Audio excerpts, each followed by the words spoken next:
Praise the Lord. 2 ദിനവൃത്താന്ത പുസ്തകം 18-ാം അധ്യായം 1 മുതൽ 34 വരെയുള്ള തിരുവചനങ്ങൾ. യഹോശാഫാത്തിന് ധനവും മാനവും വളരെ ഉണ്ടായിരുന്നു. അവൻ ആഹാബിനോട് സംബന്ധം കൂടി. ചില സംവത്സരം കഴിഞ്ഞ ശേഷം അവൻ ശമര്യയിൽ ആഹാബിന്റെ അടുക്കൽ ചെന്നു. ആഹാബ് അവനും കൂടെയുണ്ടായിരുന്ന ജനത്തിനും വേണ്ടി വളരെ ആടുകളെയും കാളകളെയും അറുത്തു. ഗിലെയാദിലെ രാമോത്തിലേക്ക് തന്നോടുകൂടെ ചെല്ലേണ്ടതിന് അവനെ വശീകരിച്ചു. ഇസ്രായേൽ രാജാവായ ആഹാബ് യഹൂദാ രാജാവായ യഹോശാഫാത്തിനോട്, നീ എന്നോടുകൂടെ ഗിലെയാദിലെ രാമോത്തിലേക്ക് പോരുമോ എന്ന് ചോദിച്ചു. അവൻ അവനോട്, ഞാനും നീയും എന്റെ ജനവും നിന്റെ ജനവും ഒരുപോലെയല്ലോ, ഞങ്ങൾ നിന്നോടുകൂടെ യുദ്ധത്തിന് പോരാം എന്ന് പറഞ്ഞു. യഹോശാഫാത്ത് ഇസ്രായേൽ രാജാവിനോട്, ഇന്ന് യഹോവയുടെ അരുളപ്പാട് ചോദിച്ചാലും എന്ന് പറഞ്ഞു.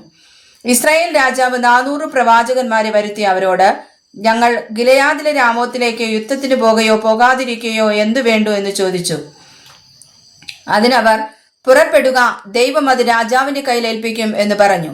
എന്നാൽ യഹോശാഫാത്ത്, നാം അരുളപ്പാട് ചോദിക്കേണ്ടതിന് ഇവിടെ യഹോവയുടെ പ്രവാചകനായിട്ട് ഇനി ആരുമില്ലയോ എന്ന് ചോദിച്ചു.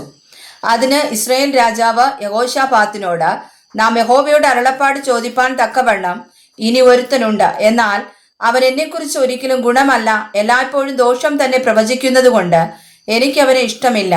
അവൻ ഇമ്ളയുടെ മകനായ മീഖായാവ് എന്ന് പറഞ്ഞു. രാജാവ് അങ്ങനെ പറയരുതേ എന്ന് യഹോശാഫാത്ത് പറഞ്ഞു. അങ്ങനെ ഇസ്രായേൽ രാജാവ് ഒരു ഷണ്ഡനെ വിളിച്ചു, ഇമ്ളയുടെ മകനായ മീഖായാവെ വേഗം കൂട്ടിക്കൊണ്ടുവരിക എന്ന് കൽപ്പിച്ചു. ഇസ്രായേൽ രാജാവും യഹൂദാ രാജാവായ യഹോശാഫാത്തും രാജവസ്ത്രം ധരിച്ച് ശമര്യയുടെ പടിവാതിൽ പ്രവേശനത്തിങ്കൽ ഒരു വിശാല സ്ഥലത്ത് താന്താന്റെ സിംഹാസനത്തിൽ ഇരുന്നു. പ്രവാചകന്മാരൊക്കെയും അവരുടെ സന്നിധിയിൽ പ്രവചിച്ചു കൊണ്ടിരുന്നു. കെനയനയുടെ മകനായ സിദക്കിയാവ് തനിക്ക് ഇരുമ്പ് കൊണ്ട് കൊമ്പുണ്ടാക്കി, നീ ഇവ കൊണ്ട് അരാമ്യരെ അവർ ഒടുങ്ങും വരെ കുത്തിക്കളയും എന്നീ പ്രകാരം യഹോവ അരുളി ചെയ്യുന്നു എന്ന് പറഞ്ഞു. പ്രവാചകന്മാരൊക്കെയും അങ്ങനെ തന്നെ പ്രവചിച്ചു. ഗിലെയാദിലെ രാമോത്തിലേക്ക് പുറപ്പെടുക, നീ കൃതാർത്ഥനാകും, യഹോവ അത് രാജാവിന്റെ കയ്യിൽ ഏൽപ്പിക്കുമെന്ന് പറഞ്ഞു. മീഖായാവെ വിളിപ്പാൻ പോയ ദൂതൻ അവനോട്, നോക്കൂ, പ്രവാചകന്മാരുടെ വാക്കുകൾ ഒരുപോലെ രാജാവിന് ഗുണമായിരിക്കുന്നു. നിന്റെ വാക്കും അവരിൽ ഒരുത്തൻ്റേത് പോലെ ഇരിക്കട്ടെ, നീയും ഗുണമായി പറയണമേ എന്ന് പറഞ്ഞു. അതിനു മീഖായാവ്, യഹോവയാണ് എന്റെ ദൈവം അരുളി ചെയ്യുന്നത് തന്നെ ഞാൻ പ്രസ്താവിക്കും എന്ന് പറഞ്ഞു. അവൻ രാജാവിന്റെ അടുക്കൽ വന്നപ്പോൾ രാജാവ് അവനോട്, മീഖായാവെ, ഞങ്ങൾ ഗിലെയാദിലെ രാമോത്തിലേക്ക് യുദ്ധത്തിന് പോകുകയോ പോകാതിരിക്കുകയോ എന്തു വേണ്ടോ എന്ന് ചോദിച്ചു. അതിനവൻ, പുറപ്പെടുവിൻ, നിങ്ങൾ കൃതാർത്ഥരാകും, അവർ നിങ്ങളുടെ കയ്യിൽ ഏൽപ്പിക്കപ്പെടും എന്ന് പറഞ്ഞു. രാജാവ് അവനോട്, നീ യഹോവയുടെ നാമത്തിൽ സത്യമല്ലാതെ യാതൊന്നും എന്നോട് പറയരുതെന്ന് എത്ര പ്രാവശ്യം ഞാൻ നിന്നോട് സത്യം ചെയ്തു പറയണം എന്ന് ചോദിച്ചു. അതിനവൻ, ഇടയിലില്ലാത്ത ആടുകളെ പോലെ ഇസ്രായേലിലൊക്കെയും പർവ്വതങ്ങളിൽ ചിതറിയിരിക്കുന്നത് ഞാൻ കണ്ടു.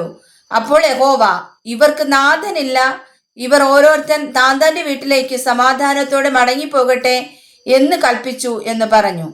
അപ്പോൾ ഇസ്രായേൽ രാജാവ് യഹോശാഫാത്തിനോട്, ഇവൻ എന്നെക്കുറിച്ച് ദോഷമല്ലാതെ ഗുണം പ്രവചിക്കയില്ല എന്ന് ഞാൻ നിന്നോട് പറഞ്ഞില്ലയോ എന്ന് പറഞ്ഞു. അതിനവൻ പറഞ്ഞത്, എന്നാൽ യഹോവയുടെ വചനം കേട്ടുകൊള്ളുവിൻ. യഹോവ തന്റെ സിംഹാസനത്തിൽ ഇരിക്കുന്നത് സ്വർഗത്തിലെ സൈന്യമെല്ലാം അവന്റെ വലത്തും ഇടത്തും നിൽക്കുന്നതും ഞാൻ കണ്ടു. ഇസ്രായേൽ രാജാവായ ആഹാബ് ചെന്ന് ഗിലെയാദിലെ രാമോത്തിൽ പട്ടുപോകേണ്ടതിന് അവനെ ആർ വശീകരിക്കുമെന്ന് യഹോവ ചോദിച്ചതിന് ഒരുത്തൻ ഇങ്ങനെയും ഒരുത്തൻ അങ്ങനെയും പറഞ്ഞു. എന്നാറെ ഒരു ആത്മാവ് മുമ്പോട്ട് വന്ന് യഹോവയുടെ സന്നിധിയിൽ നിന്നു, ഞാൻ അവനെ വശീകരിക്കുമെന്ന് പറഞ്ഞു. യഹോവ അവനോട്, ഏതിനാൽ എന്ന് ചോദിച്ചു. അതിനവൻ, ഞാൻ ചെന്നവന്റെ സകല പ്രവാചകന്മാരുടെയും വായിൽ ഫോഷ്കിന്റെ ആത്മാവായിരിക്കും എന്ന് പറഞ്ഞു. നീ അവനെ വശീകരിക്കും, നിനക്ക് സാധിക്കും, നീ ചെന്നങ്ങനെ ചെയ്യുക എന്നവൻ കൽപ്പിച്ചു. ആകയാൽ ഇതാ യഹോവ ഫോഷ്കിന്റെ ആത്മാവിനെ നിന്റെ ഈ പ്രവാചകന്മാരുടെ വായിൽ കൊടുത്തിരിക്കുന്നു. യഹോവ നിന്നെക്കുറിച്ച് അനർത്ഥം കൽപ്പിച്ചുമിരിക്കുന്നു. അപ്പോൾ കെനയനയുടെ മകനായ സിദക്കിയാവ് അടുത്തു ചെന്ന് മീഖായാവെ ചെകിട്ടത്തടിച്ചു. നിന്നോട് സംസാരിപ്പാൻ യഹോവയുടെ ആത്മാവ് എന്നെ വിട്ട് ഏതു വഴിയായി കടന്നു വന്നു എന്ന് ചോദിച്ചു. അതിന് മീഖായാവ്, നീ ഒളിക്കേണ്ടതിന് അറ തേടി നടക്കുന്ന ദിവസത്തിൽ നീ കാണും എന്ന് പറഞ്ഞു. അപ്പോൾ ഇസ്രായേൽ രാജാവ് പറഞ്ഞത്, നിങ്ങൾ മീഖായാവെ പിടിച്ച് നഗര അധിപതിയായ ആമോന്റെയും രാജകുമാരനായ യോവാശിന്റെയും അടുക്കൽ കൊണ്ടുചെന്ന് ഇവനെ കാരാഗ്രഹത്തിലാക്കി ഞാൻ സമാധാനത്തോടെ മടങ്ങി വരുവോളം ഞെരുക്കത്തിന്റെ അപ്പവും ഞെരുക്കത്തിന്റെ വെള്ളവും കൊണ്ട് പോഷിപ്പിക്കേണ്ടതിന് രാജാവ് കൽപ്പിച്ചിരിക്കുന്നു എന്നു പറവിൻ. അതിന് മീഖായാവ്, നീ സമാധാനത്തോടെ മടങ്ങി വരുന്നുണ്ടെങ്കിൽ യഹോവ ഞാൻ മുഖാന്തരം അരുളി ചെയ്തിട്ടില്ല എന്ന് പറഞ്ഞു. സകല ജാതികളുമായുള്ളവരെ കേട്ടുകൊള്ളുവിനെന്നും അവൻ പറഞ്ഞു. അങ്ങനെ ഇസ്രായേൽ രാജാവും യഹൂദ രാജാവായ യഹോശാഫാത്തും ഗിലെയാദിലെ രാമോത്തിലേക്ക് പോയി. എന്നാൽ ഇസ്രായേൽ രാജാവ് യഹോശാഫാത്തിനോട്, ഞാൻ വേഷം മാറി പടയിൽ കടക്കും, നീയോ രാജവസ്ത്രം ധരിച്ചു കൊള്ളുക എന്ന് പറഞ്ഞു. അങ്ങനെ ഇസ്രായേൽ രാജാവ് വേഷം മാറി അവർ പടയിൽ കടന്നു. എന്നാൽ അരാം രാജാവ് തന്റെ രഥനായകന്മാരോട്, നിങ്ങൾ ഇസ്രായേൽ രാജാവിനോട് മാത്രമല്ലാതെ ചെറിയവരോടോ വലിയവരോടോ യുദ്ധം ചെയ്യരുത് എന്ന് കൽപ്പിച്ചിരുന്നു.